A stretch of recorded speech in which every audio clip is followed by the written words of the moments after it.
नमस्कार, मैं चंदन कुमार और आप देख रहे हैं अपना पसंदीदा चैनल अंगवानी। साथियों, 8वां वेतन आयोग तो आ गया, लेकिन उसके बाद जब कर्मचारियों की उम्मीद, सांस जो भी कहिए, सब अटकी हुई कि 18 महीने का डीए कब से हो, कब आएगा, जिसके बारे में शिव गोपाल सर ने कहा था कि हम डिसएग्रीमेंट लेकर बोर्ड ऑफ आर्बिट्रेशन में जाएंगे। लेकिन अभी जो all India defence employees federation के श्री कुमार सर जी, उन्होंने कहा कि एक तरह से मतलब शंका व्यक्त की कि अब सरकार भी आखिर जब होगा, अगर हम डिसएग्रीमेंट लेकर आर्बिट्रेशन भी चले जाएंगे तो वहां पर अल्टीमेट पावर तो सरकार के पास है, तो वहां पे हमारी मांग शायद ना सुनी जाए। तो इसको लेकर थोड़ा सा एक जो है लगता है कि बादल छट गया। तो हम सीधा जो कि जेसीएम के सेक्रेटरी भी हैं शिव गोपाल सर। सर बहुत स्वागत है।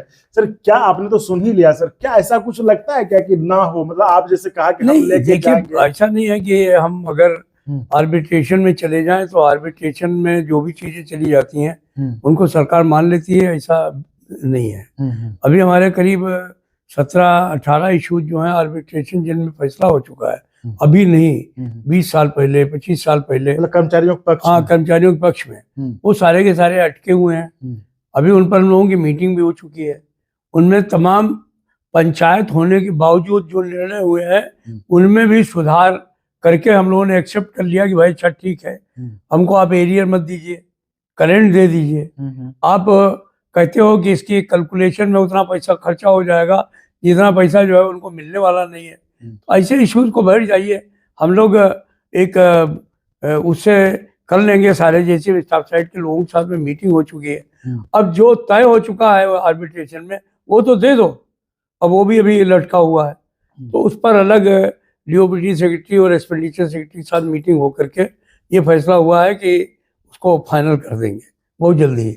लेकिन जो सवाल ये आपने किया है, ये बात सही है कि सरकार अगर चाहे तो आर्बिट्रेशन अगर हमारे पक्ष में भी हो जाए तो उसको पार्लियामेंट में ले जा करके रिजेक्ट करा सकती है 2/3 बहुमत के साथ जी। सरकार के पास में बहुमत है, वो करा ले।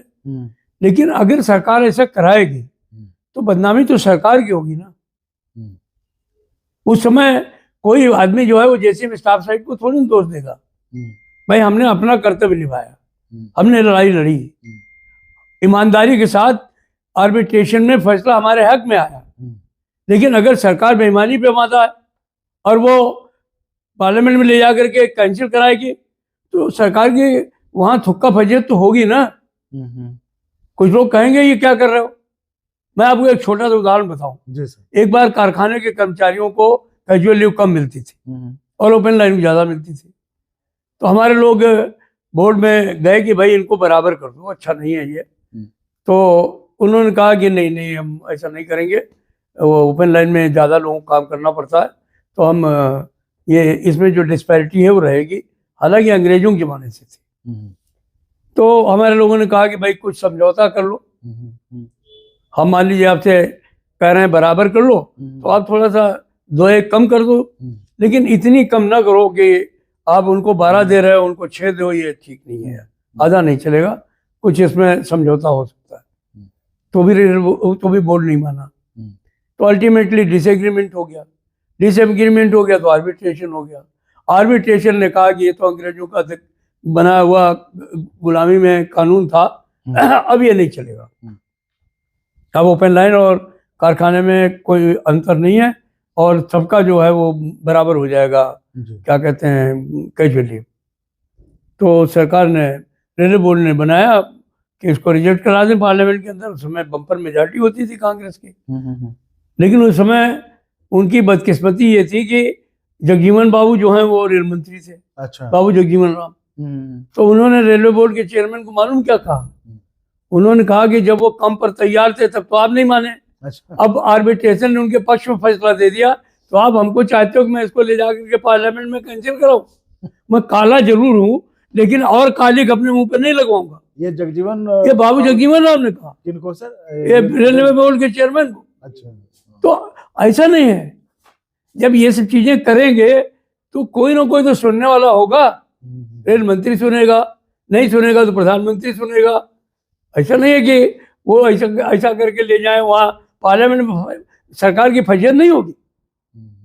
ये जो अपोजिशन रोज सवेरे शाम कोई न कोई मुद्दा ढूंढता रहता है सरकार के खिलाफ, वो इसको छोड़ेगा क्या? मैं नहीं समझता हूँ कि इस तरीके की जो है वो हिमाकत कोई करेगा। निश्चित तौर पर ये जो हमारा डीए है वो हमारा डेफर्ड वेज है, रिटायरमेंट के लोगों के पेंशनर्स के लिए भी आवश्यक है और जो साथी नौकरी में है उनके लिए भी आवश्यक है। तो ठीक है, आपने उस समय रख लिया, समझ में आ रहा था। अब क्या प्रॉब्लम है? हर काम पे जीएसटी है, कल को सांस लगने पर भी जीएसटी आ सकता है। तो इतना टैक्स आ रहा है, सारी चीजें हो रही हैं, सरकार की माली हालत भी ठीक है। हम तो तैयार थे उस समय भी कि भाई हमसे बैठ के बात कर लीजिए। हमसे तो डीओपीटी सेक्रेटरी ने बुलाया था, हम तो खाना खाने के लिए आए थे, रिटर्न में वापस गए तो पता चला कि हम गए क्या, उसके पहले चिट्ठी आ गई कि ये फ्रीज कर दिया जाता है। अच्छा। और जबकि हमारी बातचीत चल रही थी कि भाई एक दिन का वेतन तो हम सब लोगों ने दे दिया था और हम लोग तैयार हो रहे थे। हमने कहा कि सारे जेसीएम के स्टाफ साइड के लोगों से बात कर लेते हैं, अगर सरकार कुछ और चाहती है तो हम बात कर लेंगे, जिनकी ज़्यादा तनख्वाह है वो ज़्यादा दे देंगे, जिनकी कम तनख्वाह है वो कम देंगे। लेकिन एक मानस बन रहा था कि ये कोविड है, हम लोग कुछ और भी कंट्रीब्यूट कर सकते हैं। अच्छा। लेकिन आपने हमको मौका ही नहीं दिया, थोप दिया हमारे ऊपर, तो इसलिए हम लड़ रहे हैं। तो आप जिस तरह से आपने इसकी शुरुआत की, आपने कहा कि हम बोर्ड ऑफ आर्बिट्रेशन में जाएंगे, डिसएग्रीमेंट करेंगे, तो लोगों की बड़ी उम्मीद बंधी। तो क्या लगता है, मतलब मिलेगा ना, तो ऐसा क्या लग रहा है? भाई हम तो देखिए निराशावादी लोग नहीं हैं। अच्छा। और हम नेगेटिव नहीं सोचते कभी भी। मैं जब जेएफआरओपीएस की मीटिंग में बात करता था तो मैं अपनी मीटिंग को कंक्लूड करते समय कह देता था कि आप लोग एकता बनाए रखिए, ओपीएस जाएगा और चाहे जो कुछ भी हो, हम ओपीएस के जो फीचर्स हैं उनको लेकर आएंगे, गारंटीड पेंशन लेकर आएंगे। अच्छा। हर समय हमने बात कही। तो मुझे पूरा विश्वास है, आज नहीं तो कल ये जो पैसा है ये हमारा है, 1.5 साल का जो डीए है ये हमको मिलेगा, पेंशनर्स को मिलेगा, ये मेरा मन कहता है, मेरा विश्वास कहता है, और हम इसको लेकर रहेंगे। कभी ऐसा भी लगता है जैसे 8वां वेतन घोषणा हो गया तो ये भी घोषणा हो जाए, ऐसा कुछ लग रहा है आपको कि आर्बिट्रेशन का नहीं, ये आर्बिट्रेशन के बगैर नहीं होगा, क्योंकि देखिए होने को कुछ भी हो सकता है, लेकिन प्रॉब्लम यह है कि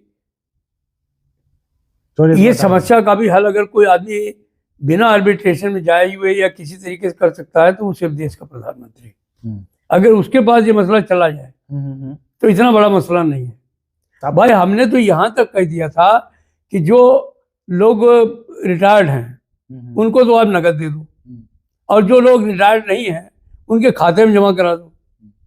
तो सरकार तो इसमें कोई नुकसान नहीं था ना, आपको नकद तो देना नहीं पड़ रहा था।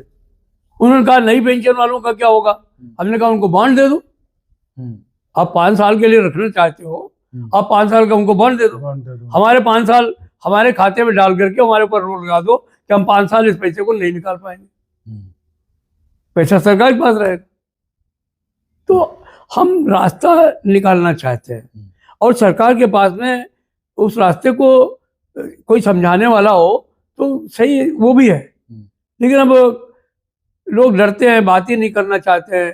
और सही बात तो यह है कि ब्यूरोक्रेट्स भी हैं, वो भी उनकी लिमिटेशंस है, वो भी सोचते हैं कैसे जाएं, वो अपने वित्त मंत्री से ही आगे नहीं बढ़ते हैं तो प्रधानमंत्री के पास पहुंच जाएगा। तो आप लोग तो जा सकते हैं, हम लोग तो जा सकते हैं। तो ये थी खास बातचीत शिवगोपाल सर से, जिन्होंने कहा कि भले सरकार के पास तो अल्टीमेट पावर है ही कुछ भी करने का या रोकने का, लेकिन जब सरकार ऐसा कुछ करेगी तो उनको भी लगेगा कि पब्लिक के बीच में उनको जवाब देना पड़ेगा, और जनता क्या तब सरकारी कर्मचारी पूछेंगे, तब शायद सरकार के पास जवाब नहीं रहेगा अगर वो पार्लियामेंट से जाकर आर्बिट्रेशन के फैसले पर कुछ भी इधर उधर करती है। तो कर्मचारी नेताओं का तो यही कि उन्होंने अपना काम किया। तो खैर ये तो अभी चर्चा है, तो इस पर हम देखते हैं आगे क्या होता है। जो भी होगा हम आपको अपडेट कराते रहेंगे, क्योंकि अभी हालांकि इनको उम्मीद है, शिवगोपाल सर को उम्मीद है कि ये जो 18 महीने का डीए है वो उनका है और वो मिल के रहेगा। तो आप ऐसे चैनल को लाइक शेयर सब्सक्राइब करते रहिए और संभव हो तो ज्वाइन भी करिएगा, जिससे हमें आपके लिए और गुणवत्तापूर्ण कंटेंट के निर्माण में मदद मिले। सर बहुत धन्यवाद सर। आपको भी बहुत। और अगर आपको अच्छा लगा तो एक बार और आपको मैं कहना चाहूँगा कि आप इसको प्लीज सब्सक्राइब और शेयर करते रहें ताकि हमारा भी मनोबल और सपोर्ट बना रहे।